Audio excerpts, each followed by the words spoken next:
আমি নামাজের ক্ষেত্রে শুধু ফরজগুলো পড়ি, যেমন ফজরের 2 রাকাত, জোহরের 4 রাকাত, আসরের 4 রাকাত, মাগরিব 3 রাকাত, এশা 4 রাকাত এবং বিতির 3 রাকাত পড়ি। এক্ষেত্রে আমার নামাজ কি কবুল হবে?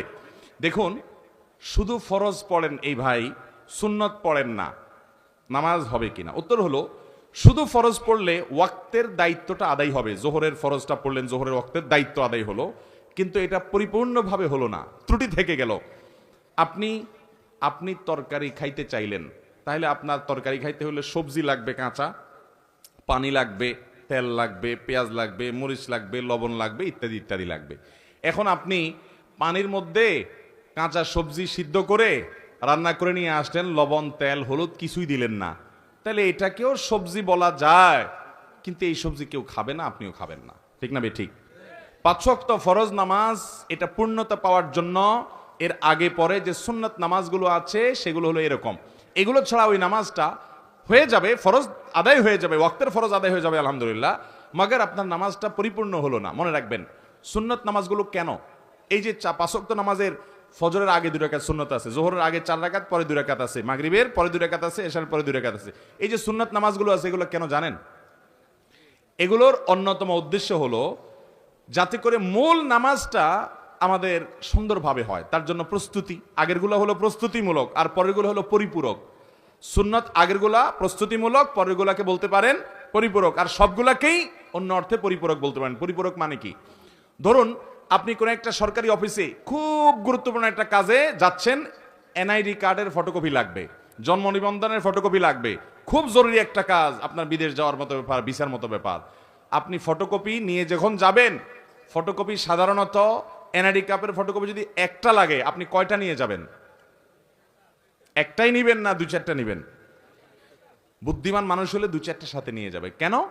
একটা যদি হারায় যায়, কোনো কারণে মিস হয়ে যায়, যাতে করে আমার কাজটা হয়ে যায়, হাতে রাখবে, এটা সে নিয়ে যাবে। ঠিক একইভাবে ভাইরা আমার, আপনি যখন 5 ওয়াক্ত নামাজের ফরজ নামাজ পড়বেন, কিয়ামতের ময়দানে যাবেন, আল্লাহ তাআলার কাছে দেখা গেল কোন একটা নামাজে ভেজাল ধরা পড়ছে, বাতিল হয়ে গেছে, তখন ওই সুন্নত বা নফল, অতিরিক্ত নফল নামাজ যে পড়বেন, এগুলো দিয়ে আল্লাহ তাআলা ফরজের ঘাটতি পূরণ করবেন। সেই সাথে আপনি আগে যখন সুন্নত পড়বেন, তখন মূল ফরজটা পড়তে আপনার সুবিধা হবে, মনোযোগ থাকবে।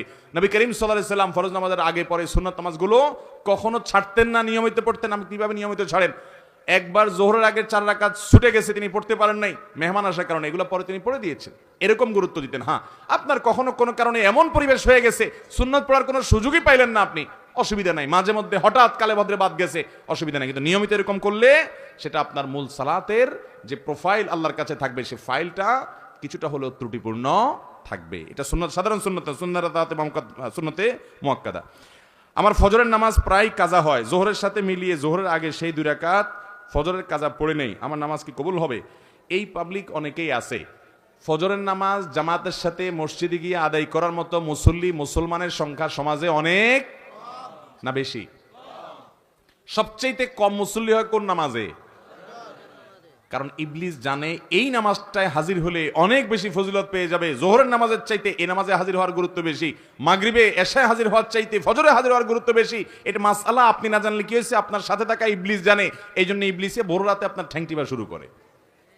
দেখবেন রাত 12টা 1টা 2টা পর্যন্ত ঘুম আসে না, ফেসবুক টিপতেছেন, ইউটিউব টিপতেছেন, মোবাইলে মুনাজাত ধরতেছেন, শয়তানের জিকির আজকার করতেছেন, এগুলো করতে করতে 12টা 1টা পর্যন্ত আপনার ঘুম আসে না।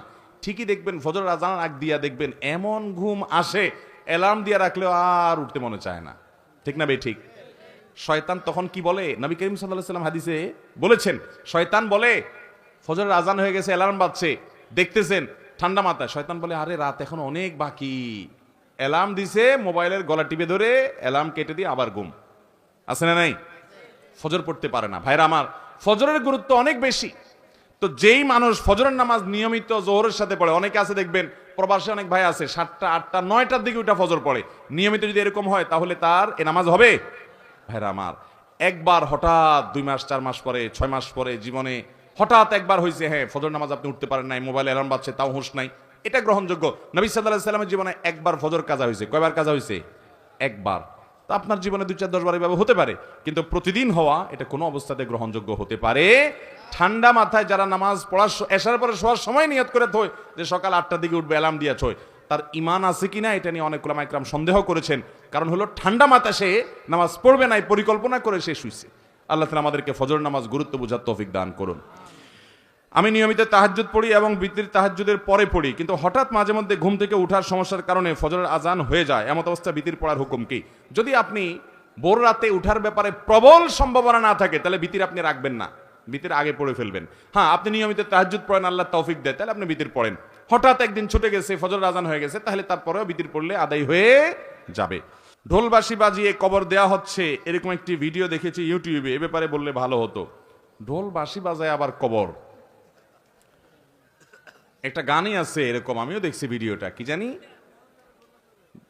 মরণকালে ঢোলবাঁশি বাজাইও কি ভাই, তরিকার ভাই না দরবারি ভাই?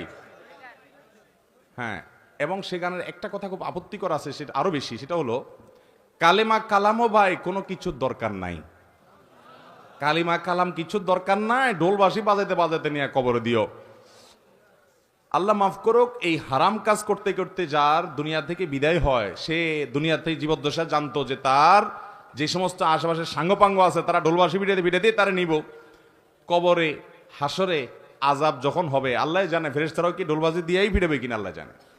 ভাইরা আমার, নবী সাল্লাল্লাহু আলাইহি ওয়াসাল্লাম বলেছেন বয়স্তুলি ইকসিরাল মাজামির, এই সমস্ত বাদ্যযন্ত্র এগুলো দুনিয়া থেকে এগুলো বিদায়ের জন্য আমি আসছি, এগুলো শয়তানের অস্ত্র, এগুলো হারাম।